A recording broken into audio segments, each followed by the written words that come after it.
సంవత్సరాల తరబడి government job కోసం వేచి చూస్తున్నారా? కేవలం 8 నెలల్లో మీ కల నెరవేర్చుకోండి. వెంటనే కింది నెంబర్స్ కి కాల్ చేయండి. పహల్గాం దాడి తర్వాత భారత ప్రభుత్వం కొన్ని కీలక నిర్ణయాలు తీసుకుంది. దౌత్యపరమైనటువంటి నిర్ణయాలలో అతి కీలకమైనది ఇండియాలో ఉన్నటువంటి పాకిస్తానీయులు తక్షణమే వెంటనే ఏ వీసాలో వచ్చినా కూడా వారందరూ కూడా తిరిగి పాకిస్తాన్కి వెళ్ళాలంటూ కూడా భారత ప్రభుత్వం ఆదేశించింది. దీనిలో భాగంగా కొంత ఆపరేషన్స్ కూడా అన్ని రాష్ట్రాలకు సంబంధించినటువంటి అధికారులకు కేంద్ర ప్రభుత్వం ఇచ్చినటువంటి డైరెక్షన్స్ నేపథ్యంలో ఎంతమంది ఉన్నారు వివిధ రాష్ట్రాలలో వివిధ ప్రాంతాలలో, అదేవిధంగా ముఖ్యంగా హైదరాబాద్లో కూడా చాలా వరకు ఇక్కడ ఉన్నటువంటి వీసాకు సంబంధించినటువంటి పాస్పోర్ట్ ఆఫీస్కి సంబంధించినటువంటి వారు, అదేవిధంగా హైదరాబాద్ పోలీస్ కమిషనరేట్కి సంబంధించిన వీళ్ళందరూ కూడా ఎంతమంది వీసాదారులు ఇక్కడ ఉన్నారు దీనికి సంబంధించి అంతా కూడా సెర్చ్ చేశారు. సో దేశవ్యాప్తంగా ఇప్పటి వరకు ఇండియా విడిచి వెళ్ళినటువంటి పాకిస్తానీలు తక్కువగా ఉన్నారు. మొత్తం వచ్చినటువంటి వారందరూ కూడా ఇంకా పూర్తిగా ఇండియా వదిలి పాకిస్తాన్కి వెళ్ళినటువంటి దాఖలాలు కనిపించలేదు. దీంతో ప్రభుత్వం మరొక అవకాశం కల్పించింది. ఇంకా ఈ యొక్క 30 వరకు ఉన్నటువంటి గడువు డేట్ని ఎక్స్టెండ్ చేసింది ఇంకొద్ది రోజుల వరకు. అసలు ఎందుకు పాకిస్తానీలు భారత్ను వదిలి ఇంకా వెళ్ళట్లేదు?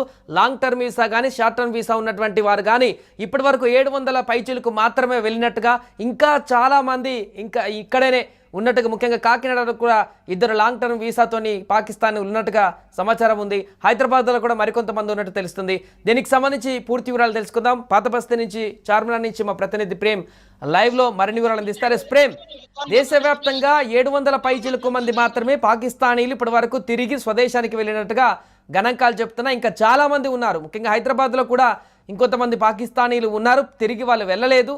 సో దీనికి సంబంధించి ప్రభుత్వం కొంత గడువు కూడా, వెసులుబాటు కూడా మరింత పెంచినట్టుగా తెలుస్తుంది. ఏంటి దీనికి సంబంధించిన అప్డేట్స్ ఏంటి? ఎందుకు మిగతా వాళ్ళు వెళ్ళట్లేదు? ఇంకెంతమంది ఉన్నారు? సాయి, ఇప్పుడు ప్రస్తుతం పహల్గామా దాడి సంబంధించి దాడి జరిగిన నాటి నుంచి కేంద్ర ప్రభుత్వం రోజుకొక నిర్ణయం తీసుకుంటూ పాక్ ను ఉక్కిరిబిక్కిరి చేస్తుంది. ఇందులో భాగంగానే ఏదైతే దౌత్యపరమైన సంబంధాలను కూడా అంతర్జాతీయ స్థాయిలో పాక్ ను ఏకాకిని చేసే విధంగా భారత్ ప్రభుత్వం చాలా విశేషంగా కృషి చేస్తుందని చెప్పొచ్చు. ముఖ్యంగా ఇక్కడున్న ఎవరైతే ఈ ఇష్యూ జరిగిన దగ్గర నుంచి ప్రభుత్వం తీసుకునే కఠిన నిర్ణయాల్లో భాగంగా ఎవరైతే పాక్ మూలాలు ఉన్న వ్యక్తులు కావచ్చు, పాక్ కు సంబంధించిన పౌరసత్వం ఉన్న వ్యక్తులు ఎవరైనా ఇండియాలో గనక ఉంటే వారు ఏ విధంగా వచ్చినా కానీ, అంటే టెంపరవరీ వీసాల మీద వచ్చినా, హెల్త్ పరమైన సమస్యల కోసం చికిత్స నిమిత్తం ఇక్కడికి వచ్చినా, విడిది కోసం వచ్చినా, కారణం ఏదైనా కావచ్చు, వారందరూ దేశం విడిచి వెళ్లాలంటూ ఒక హుకుం జారీ చేసిన పరిస్థితి. వారందరికీ నిన్న ఏప్రిల్ 30 తోటే గడువు ముగిసింది. అయితే వారందరికీ కూడా ప్రభుత్వం మరొక అవకాశం ఇచ్చింది. దాదాపు అంటే మనం దేశవ్యాప్తంగా కనుక చూసుకుంటే అఫీషియల్ గా, నాన్ అఫీషియల్ గా లక్షల మంది ఇక్కడ ఉన్నట్లు అనేక ఆరోపణలు ఉన్నాయి. మనం మొన్న చూసాం ఏదైతే గుజరాత్ ప్రభుత్వం చేపట్టిన ఏదైతే సెర్చ్ అయితే ఉందో అందులో దాదాపు 1000 మంది బంగ్లాదేశీయులు ఉన్నారు. అందులో పాకిస్తాన్ కి సంబంధించిన వ్యక్తులు కూడా ఉన్నట్లుగా మనకు తెలుస్తుంది. వారికి సంబంధించిన అక్రమ నిర్మాణాలను కూడా ప్రభుత్వం కూల్చివేయటం మనం చూస్తున్నాం. ప్రస్తుతం ఇప్పుడు దాదాపు మొత్తం 1814 మంది దేశవ్యాప్తంగా వివిధ వీసాల రూపంలో ఇండియాకు వచ్చిన వారందరి లెక్కలు, అంటే అధికారిక గణాంకాల ప్రకారం 1814 మంది పాకిస్తానీలు ఇండియాలో ఉన్నట్లుగా ప్రభుత్వం అయితే గుర్తించింది. వారందరికీ ఒక డెడ్ లైన్ విధించిన పరిస్థితి. మొన్న 30th వరకే వాళ్లకు గడువు విధించింది.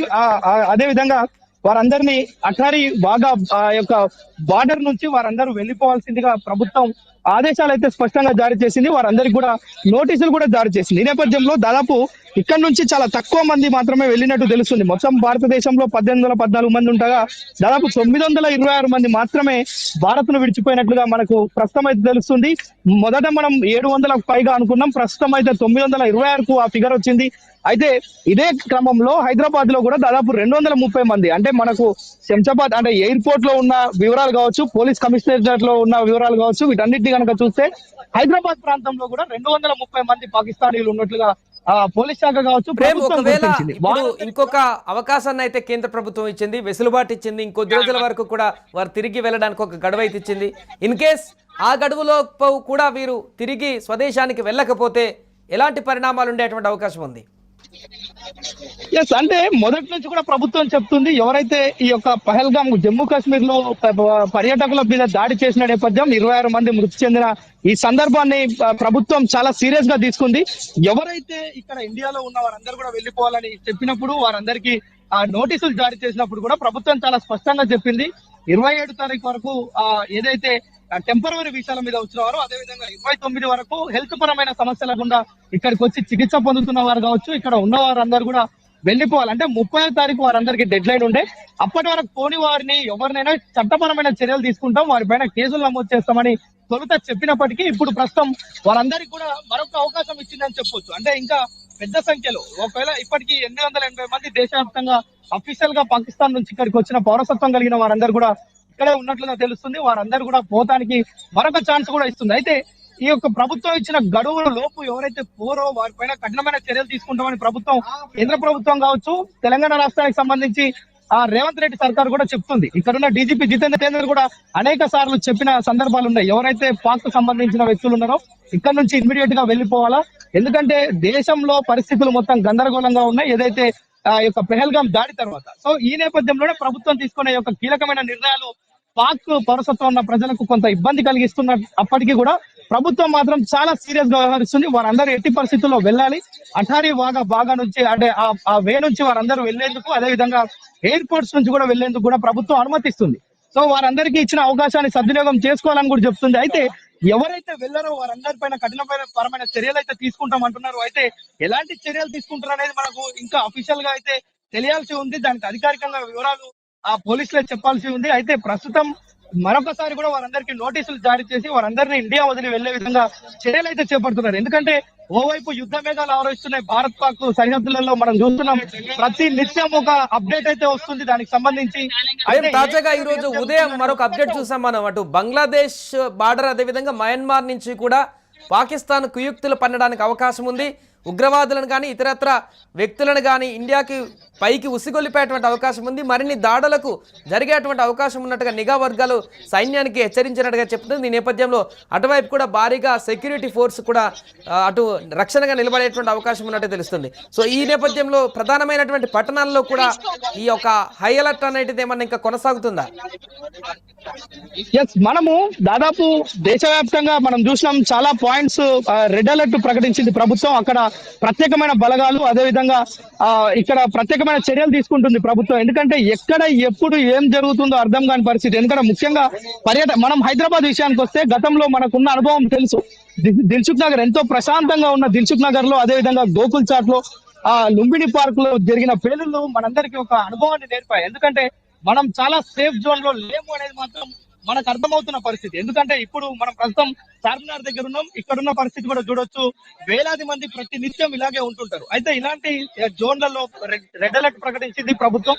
ఇక్కడ ప్రత్యేకమైన పోలీస్ బలగాలను కూడా ఏర్పాటు చేసింది. ఇలాంటి జన సందోహమైన ప్రదేశాలు తెలంగాణ సంబంధించి మనం ఒకటి చాలా ప్రదేశాలు ఉన్నాయి. దేశవ్యాప్తంగా ఉన్న 24 ప్రాంతాల్లో హైదరాబాద్ లో దాదాపు 3-4 పాయింట్లు ఉన్నాయి. ఆంధ్రాలో 3-4 రెడ్ జోన్లు ఉన్నాయి. ఇక్కడ మొత్తం కూడా ప్రభుత్వం చాలా కట్టుదిట్టమైన ఏర్పాట్లు చేస్తుంది. మరొక విషయం చూస్తే పాక్ మొదటి నుంచి కూడా చూస్తున్నాం, పార్లమెంట్ పైన దాడి జరిగిన నాటి నుంచి నేటి వరకు కూడా కవ్వింపు చర్యలకు పాల్పడుతూనే ఉంది. పక్క రాష్ట్రాలను, పక్క దేశాలను ఉసిగొల్పడం, లేదంటే ఉగ్రవాదాన్ని ప్రేరేపించే అంశాలు మనం ప్రతిసారి చూస్తున్నాం.